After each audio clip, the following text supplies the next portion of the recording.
Now to an untold story on the shooting at Clackamas Town Center. We now know there was another armed man in the mall that day, a shopper who had the shooter in his gun sight, but never pulled the trigger.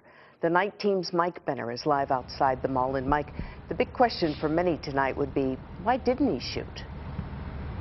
And Tracy, he understands that is a question a lot of people will be asking tonight.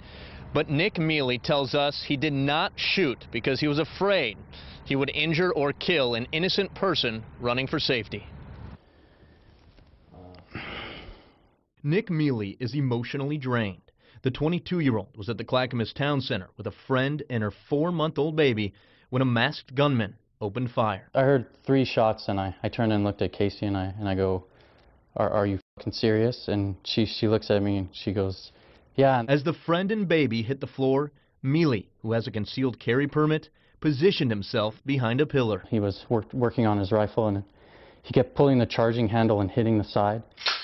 The break in gunfire allowed Mealy to pull out his own gun, a Glock 22, but he never took his eyes off the shooter. In my mind, I kept saying, like, drop it, drop the gun, you know. And when I drew up, I got tunnel vision, and all I saw was my front sight on his head, and I was indexing, and as I was going down, I was going to pull. I saw someone in the back of the Charlotte move, and I knew that if I fired and missed, I could end up hitting them. So Mealy took cover inside a nearby store.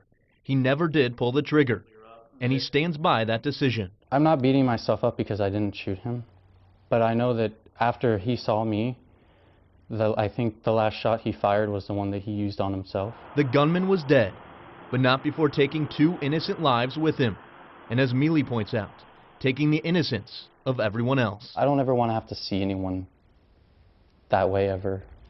It bothers me, you know. It just so happens that Nick Mealy is a former security guard at this mall of all places. He left in August for another security job. He tells us his ultimate goal is law enforcement. Back to you. What a tough decision he had to make in a split second. Mike Benner, thank you.